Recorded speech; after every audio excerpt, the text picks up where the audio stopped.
Dans 2 Pierre 3 et 4, il est écrit, et disant, où est sa promesse de sa venue? Car depuis que les pères sont endormis, toutes choses continuent comme elles furent depuis le commencement de la création. Alors tout d'abord, je me rends gloire, hommage à Yahweh, Bahashem, Yahushai, Bahashem, Hakodash, Yahweh qui est le nom du Père, le Tout-Puissant, le plus haut, Bahashem qui veut dire au nom, Yahushai qui est le Fils, Bahashem, Hakodash qui est le Saint-Esprit, et Shalom aux élus, et double honneur, respect aux apôtres, aux aînés de Great Millstone, car c'est eux qui ont appris cette vérité. Ici, frère Amoise de l'église de GMS de Montréal, et à vous seulement, je dis Shalom. Alors pourquoi j'ai commencé avec ce précepte-là, 2 Pierre 3 et 4, ça démontre les incrédules, right, qui disent constamment où est la venue de sa promesse, même après l'éclipse, malgré qu'ils ne comprennent pas les paroles prophétiques de la Bible, ils avaient déjà des idées préconçues que soit que c'était la fin du monde, ou soit que Yahusha allait venir après l'éclipse, right? Si ça n'arrivait pas comme que eux, ils pensent que ça va arriver, donc ils ne croient pas, ils deviennent des incrédules. Pourtant, les aînés de Great Millstone, je suis prêt à mettre ma main dans le feu, qu'il n'y a aucun, commençant par moi, j'ai fait une vidéo là-dessus, il n'y a aucun membre de Great Millstone qui a dit que, bon, l'éclipse était la fin du monde, ou que après l'éclipse, cette journée-là, que Yahusha allait venir transpercer le ciel et venir délivrer ses élus, right? Alors, les incrédules commencent toujours par, la plupart du temps, right, je parle des membres de la famille, right? Moi, j'ai été inspiré de faire cette vidéo-là à cause de l'entourage qui savent, qui écoutent les vidéos, qui disent, des fois, ils écoutent nos vidéos et ils ne veulent pas le dire, right, en cachette. Et quand ils s'imaginent des choses parce qu'ils ne comprennent pas, Yabashi Macha leur a pas donné l'esprit, right, afin d'avoir du discernement, afin de comprendre les paroles, parce que les paroles ont été... c'est pour qui les paroles sont uniquement pour les optimistes élus. Les optimistes élus vont écouter ces paroles-là, et là, ils vont comprendre, ils allaient comprendre que le signe que Yabashi Macha a fait, l'éclipse, c'était un signe de démontrant le début de la fin du royaume de Issa. Right? Qui est en général le début de la fin du royaume des impies. Tous ceux qui aiment, tous ceux qui aiment le royaume de l'impie, ceux qui ils vivent dans leur best life, comme on dit, qu'ils ne veulent pas que le royaume de l'impie finisse. Alors c'est la fin, c'était une signification que c'était la fin, right? Le début de la fin, que les prophéties vont commencer à se dérouler comme qu'ils sont supposés se dérouler. Et il n'y a aucune prophétie qui peut sauter sur l'autre. Chaque prophétie doit arriver dans le temps que Yabashi Mashai a décidé qu'elle est arrivée, à cause à la fin de la journée, c'est le film de Yabashi Mashai. C'est pour ça qu'il est écrit dans le livre de Luc 4 et 24. Je lis, il dit en vérité, je vous dis, Yahusha qui disait ça, aucun prophète n'est reçu dans son propre pays. Alors, aucun prophète n'est cru dans son propre pays. C'est pour ça que ne soyez pas étonnés, vous les optimistes élus, ceux qui peuvent comprendre les paroles, et ceux qui sont prêts à repentir, ceux qui mettent leur confiance en Yahba Shimiacha en attendant qu'il vienne justement te sauver. Ne soyez pas surpris de voir beaucoup de membres de ta famille qui vont mourir. Right? Ils vont éventuellement mourir parce que ils sont des incrédules. Ils vont mourir dans leur incrédulité. Des incroyants, right? Ils sont là pour essayer de mettre le doigt sur les prophéties pour dire, ah, c'était supposé d'arriver comme ça, d'après ma tête, parce qu'il n'y a aucun optimiste élu de GMS qui avait dit que ça allait être la fin du monde à cette éclipse-là, right? Ou bien que Yahusha allait venir, mais eux, ils ont des idées préconçues à cause qu'ils ne croient pas, donc ils cherchent des défaites pour dire, bon, whatsoever, mais on s'en fout si vous croyez, si vous croyez pas. On fait ces travaux-là, premièrement, pour sauver notre propre tête, et pour sauver ceux qui craignent Yabashi Mashai. Ceux qui, quand ils vont entendre les paroles prophétiques, right, quand ils vont voir, quand Yabashi Mashai va dire, je vais faire des signes dans le ciel, right, pouvant démontrer que je vais venir très prochainement, ça ne veut pas dire qu'il allait détruire. Il n'y a aucune prophétie qui dit qu'il allait avoir une éclipse et après ça va être la fin du monde, right? Donc, les premiers incrédules, la plupart du temps, commencent dans notre famille, dans la famille des prophètes. C'est pour ça qu'Yahweh Shimashah avait cité ça. C'est même pour ça qu'il disait aussi, quand Yahweh était sur la terre, c'est quoi qu'il disait? Oh, ce n'est pas lui, le fils du carpentier, Joseph. Comment il est, right? Il ne croyait même pas en Yahushua, right? Dans sa propre ville. Soit alors, imaginez-vous, nous qui prophétisons, right? Alors, ils vont pas plus nous croire, mais on s'en fout. Nous, on est là pour faire le message, pour passer le message, right? Si vous moquez les prophètes, c'est ça, vous comprenez pas. En moquant les prophètes, vous moquez qui? En réalité, vous moquez Yahweh Hashim Yahushua. Si on regarde dans le livre de Galates, je crois, c'est 6 et 7, il est écrit, ne soyez pas trompés, on ne se moque pas de Yahweh Shimashah, car quiconque ce soit qu'un homme sème, cela aussi le moissonnera. Alors vous êtes là, vous moquez les prophètes, right? Alors éventuellement, qu'est-ce qui va arriver? Yahweh Shimashah, quand il va venir amener la destruction, il va rire de vous. Je paraphrase un verset biblique. Il va rire de vous. Quand il va amener les calamités, il va rire de vous. Et comment il va rire de vous? Par les optimistes élus. Ne soyez pas étonnés de voir l'optimiste élu quand on va vous voir dans la détresse, dans la famine, dans la peur, right? Et Yahweh Shimashah va nous protéger parce qu'on a fait les travaux, right? On fait les travaux pourquoi? Pour être protégé de la destruction, pour avoir une chance au salut, right? Et vous êtes là, vous êtes en train de vous moquer. Mais en réalité, on s'en fout. On est là pour les croyants. On est uniquement là pour ceux qui, quand ils vont entendre les paroles de Yahweh Shimashah, ils vont repentir et ils vont changer leur vie. Et puis, ils vont demander la protection de Yahweh Shimashah. Et autrement dit, les optimistes élus, si vous n'êtes pas parmi les optimistes élus, pour de vrai, on s'en fout de qu'est-ce que vous pensez. On s'en fout carrément de vous, right? On peut juste s'unir avec le monde qui croit les mêmes choses que nous. Si tu ne crois pas les mêmes choses que nous, alors qu'est-ce qu'on a à faire de toi, right? C'est pour ça qu'il va y avoir beaucoup de monde, de la famille des élus qui vont mourir. Parce qu'à la fin, quand le Yahweh Shimashah va amener la destruction, ils vont essayer de chercher les optimistes élus. Ils vont essayer d'avoir comme comment qu'on a un cosign, right? Comme on dit dans le monde, ils vont essayer de qu'on les cosign à cause qu'on les connaît, on les a connus quand on était jeunes, de dire bon, non, on peut rien faire pour vous. Yahweh Shimashah a dit chacun doit travailler son salut avec crainte et tremblement, right? Il faut que tu travailles chacun ton salut avec crainte et tremblement. Yahweh Shimashah n'est pas quelqu'un qui respecte la personne en tant que telle, right? À part si tu es un optimiste élu et tu fais ses volontés, right? Alors eux, ils sont là. Moi, je parle pour moi personnellement. Je fais cette leçon-là pour moi personnellement. Oh, il n'y a rien est arrivé depuis longtemps, tu prophétises, rien change. Alors vous allez voir très bientôt si rien va changer. Right? Comme on vous dit continuellement, ça peut paraître des fois comme un disque qui saute. Les étapes, c'est les étapes. Très prochainement, l'économie va crasher. Right? Ce diable va venir avec rage car il sait, lui le diable, il sait vraiment qu'il lui reste plus beaucoup de temps. Il va venir mandater la marque de la bête. Right? Il va avoir la famine, le cannibalisme, right? Right? Des guerres entre peuples, right? Guerre raciale, animaux sauvages, pestilence, right?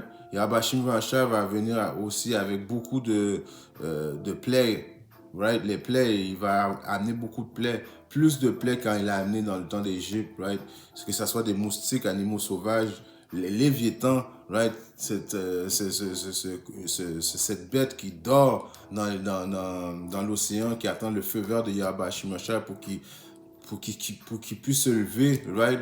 Il crache du feu, right? Yahusha va venir transpercer le ciel. Toutes ces choses-là vont arriver très prochainement. Alors, si vous ne croyez pas, c'est vos affaires. On est là uniquement pour les optimistes élus. C'est pour ça que je vais aller dans le livre de Psaume 37. Et je commence à 1. Ne te tracasse pas à cause des malfaiteurs, ne sois pas non plus envieux des ouvriers d'iniquité, car ils seront bientôt coupés comme l'herbe et se faneront comme la plante verte.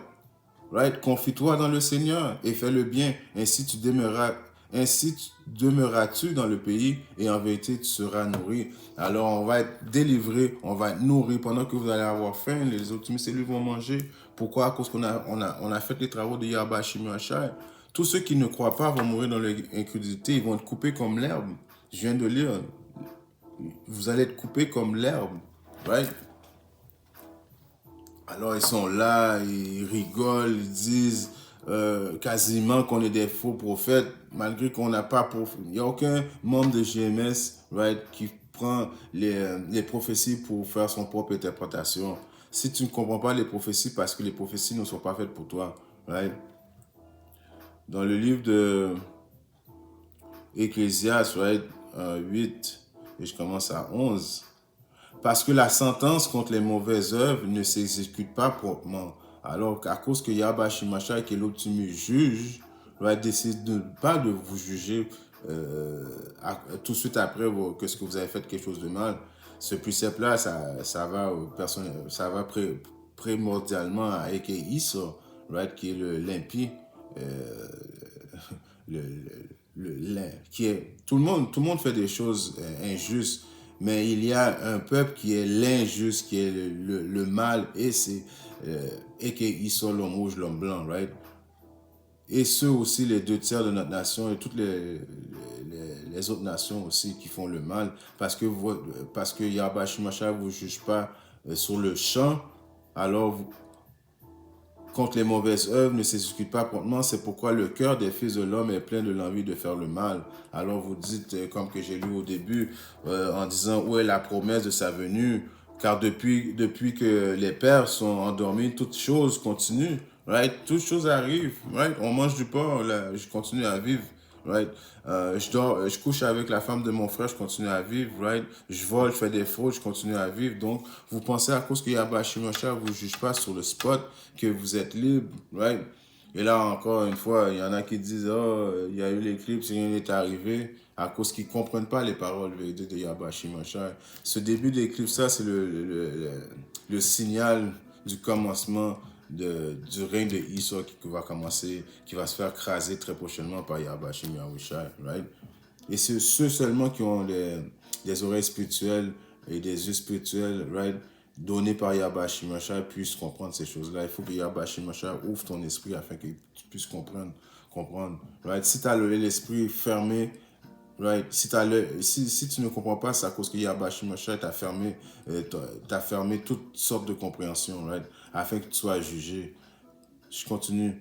Bien que le pécheur fasse le mal 100 fois et ses jours sont prolongés, right? C'est une continuité du précepte. Bien que vous continuez à faire le mal 100 fois et vous continuez à vivre, cependant, je sais qu'assurément tout ira bien pour ceux qui craignent Yahba Shimashai, qui craignent devant lui. Alors, ceux qui pensent, right, à cause qu'ils continuent à faire le mal, ils vont prospérer, right?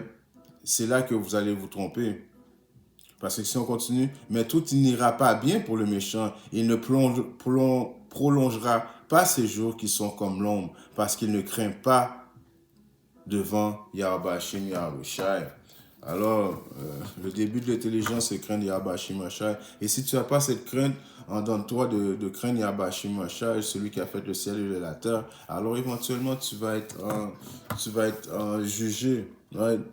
Nous, encore une fois, je répète, nous sommes que des messagers. Kololo Yahba Shimashai qui a fait en sorte, qui m'a pris comme étant messager. Maintenant, ma mission en tant qu'optimiste élu, c'est de persévérer jusqu'à la fin, en espérant, en demandant grâce à Yahba Shimashai de me conserver dans cette vérité et de le remercier jour après jour de me donner cette compréhension. Parce que sinon, on serait comme vous présentement, right? Sans compréhension des choses, right? Et en plus, quand vous comprenez pas les choses, vous commencez à moquer les prophètes. Donc, vous rentrez directement en bif avec Yahba Shimashai, car en moquant les prophètes, vous moquez qui? Yahba Shimashai, right? Dans le livre de...